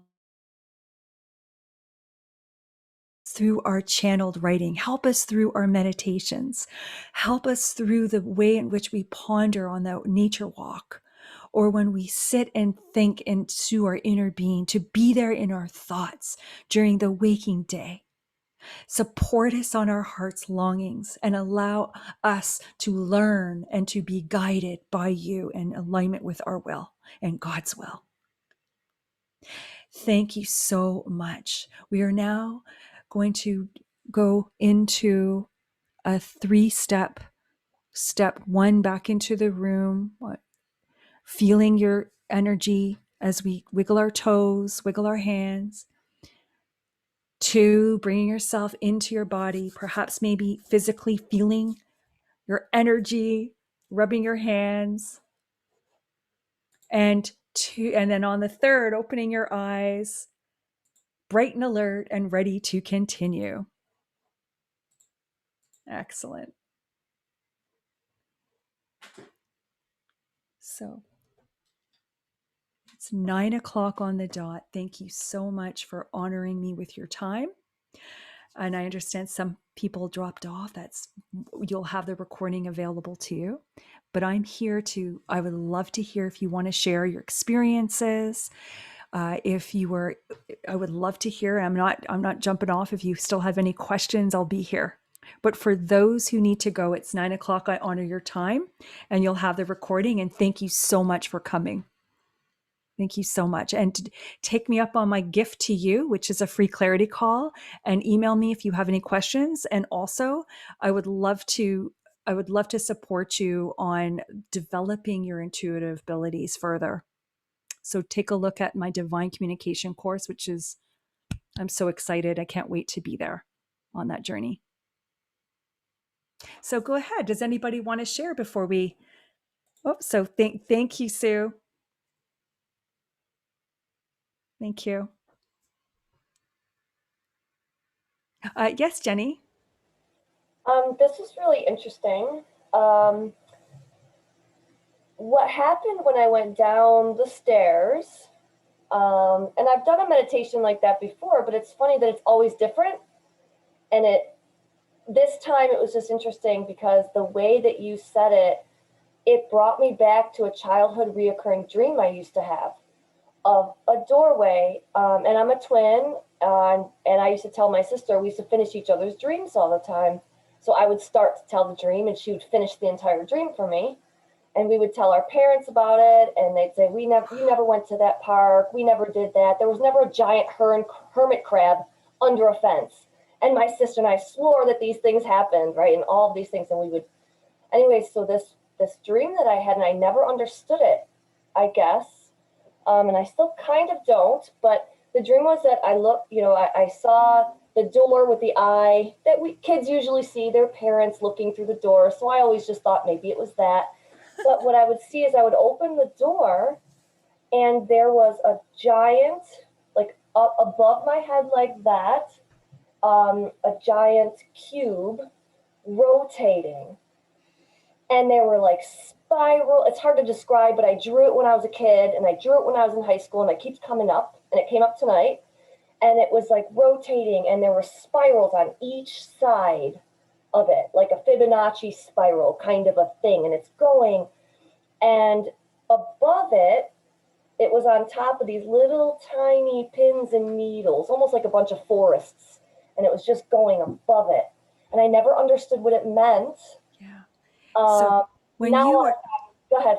I love this. This is so exciting because I want to ask you, have you learned the skill, the tools of inquiring? Have you learned how to communicate? Because this is what these courses are all about. It's recognizing that you are getting messages, but you're like, what does it mean? How do I interpret it? And so what I wanted to say is when you go in and set the intention, I'm just hearing some background noise. Oh, it was you, Jenny. I'm just going to mute you just until I share this. But it's really one of the things, the cube. I don't know if you are also someone who opens up and has been learning about archangels, but when I see symbols and cubes, it's often the realm of it's Archangel Metatron, which is all about life purpose and the field of energy and helping us to connect with the soul journey that we are meant to have. So you are also being guided. Tonight you met Archangel Metatron, is from what I feel, but you're your highest authority. When I see symbols and rotating and spirals, that is definitely the Archangel realm, and they're guiding you through the. Oh, this is exciting. So I would recommend you when you go in, inquire, ask, what does this mean? I even was so profoundly, I also get visuals and spirals and things. I began to inquire, but also seeked out other spiritual light workers. And that's what took me on this journey, and eventually became conscious of the Akashic Records realm in terms of that realm, which is often helping you. Those blocks, those symbols are sacred geometry. Apparently, when we have this energy, they bring healing, and there's a lot of meaning to it. But I feel like it's your soul journey, something that you're doing now and you're being supported on your energy grid, is to help you to be able to have more synchronicities to get out there on your soul's purpose, life purpose. That's what it feels like. Yeah, I love that. Thanks. Mm-hmm. I was writing down a bunch of stuff that I was getting, and I was getting a name, and it's actually MET something something, and then an I. Metatron, Yeah, maybe. and I Yeah. got the message. Like, it was just exciting because I sometimes I don't ask what this is about. I just get the message to start, and I just got the message. Oh, you've been here since then. Thank you. I got Oh, the confirmation that it's been yeah. the Well, same. look at your background. Look at how like awesome your energy is, and that like I just feel like your experiences, it just vibrates. It just really matches what's going on in your vibe. I feel like it's so exciting. Yeah. So can I ask you one more question? Did you say that you haven't seen that since you were a child, or it's repetitive since childhood? Um, I've always been getting visions. I've always been a dreamer. I get all my stuff through dreams a lot, and I'm always in that other realm. Mm-hmm. The physical world usually evades me, so I'm married to a man that's very rooted in the physical. He's a he's a teacher of it and everything. So geometry and math never made sense to me. So back then, it was comforting. I didn't understand those sorts of things. But now, because they brought him in and I've been able to understand some more things, it has been coming up. I tend to get this other messages like this doggy, a very geometric dog. And I drew it when I was a kid, and I didn't know what it was. And I had these gifts, I guess, of drawing. And it was always like very symmetrical and everything, not like a 7-year-old would do. And it's funny because I went and I overlaid it over the property that my husband and I bought, that I was afraid to get it first. And he said, you have to trust me. And it lays over the grid of our streets and everything too. Oh. And it's just so funny that I even thought to do that. But so anyways, to answer your question, this symbol specifically, I haven't seen that since I've been a kid. Yeah. There's a lot of symbols that I also could relate to that I have not seen. Know what you've done. You know who else resonates with you? Teal Swan. Oh, She yeah. also channels very Oh, otherworldly symbols. And for fun, I bought her cards, and they come with all symbols. She's very intellectual. She's very claircognizant, and she channels the symbols, which is very much Metatron and outer worldly. And I love the symbols because, not to go there, but you might resonate with that. You're not alone on that. I've been doing a lot of space art lately. I do a lot of Yeah. art, but I do just meditation. If I'm talking too much, just let me know if anybody else wants to get in. Well, people, if you would like to participate and put a question in the chat, I could also support you there as well. But Jennifer, finish your thought, please. So through my artwork, I was always the weird kid in school, and it wasn't really honed in. It wasn't. So I just kind of did my own thing and just kept doing my art. And I started realizing that a lot of my artwork from childhood to even now, the way you organize in your house, it's all just a manifestation of what's happening inside. I go back and look at my art. It's funny because I'm like, oh, that's clearly what I was going through. So then I started tapping and going, okay, well, I'm going to start doing that intentionally. And I started doing these things. And now I've been getting the message to come out, back up, come out, and all the way back. And it's funny because Jamie, that's on this call too, we pulled Oracle cards the other day just for fun. And I pulled this one, where's my thing? This one for her. And she was freaking out. She's like, pyramids is in my life. And I opened it up for fun. And then I got, oh, not that one. Where's the other one? It's this one. And that's the earth. So it's about perspective, backing up. And all my stuff is all like outer. Well, thanks, Jenny, for sharing. Powerful and so exciting. I feel like I feel like you are opening up to really be a pure channel. Like you get a lot of information. You also get them in sleep. I want to ask, can I have permission to help you on a mindset about that? Because you're so tuned in and tapped in and so powerful. Open up to meditation during the day, not just in your sleep realm, but you become more conscious and you less compartmentalize your spirituality and you live from your soul more. Yeah. So thank you so much for sharing. You should, Jamie, I talk about dream symbols. Yeah. You get symbols in the day. So it's fun because I'll say, oh, I got this symbol, and we'll get it. And then she says, oh, I saw this tree. I'm like, well, let's look up, what this means. Yeah. We work together like that. So she's helping me see it more during the day. It's great. Amazing. So thanks. Thank you guys. Thank you for coming. Thank you. Yeah. So thank you very much. I have time for one more question or share. I'd love to hear. Otherwise, this will be a recording and it will be sent in an email. I can promise you by Friday. Excellent. I just had a question real quick. Would you mind explaining the clarity call again? Oh, sure. Absolutely. Thank you for asking. For those who come here, a lot of you have a lot of questions. You're new, and it's impossible to I want to give so much. And what happens on these calls is there's people who want more. They're left hanging, and I really want to fill in that gap. So my clarity calls is a way to really be of service to you. It's my gift. They're $180 and $80 plus 80. I'm gifting my time, my energy, and my heart because I really enjoy really bringing people in the community to it's basically spiritual path, bringing them into the inner light so that we could all be, a bigger, brighter expression. So that's how I work. But I also want to give you the time, if you have questions about your spirituality, about blocks, fears, anything, I would love to support you on that call. They're usually about 20 minutes to a half hour long, but I'll also show you how I could be of further support through my weekend workshops and my other programs. Okay, thank you so much. Oh, you're welcome. You're welcome. And if you don't want to book a call with me, send me an email if you have questions. And I love a lot of the comments tonight were fantastic, really, really good. So if you just have a quick sentence, send my way.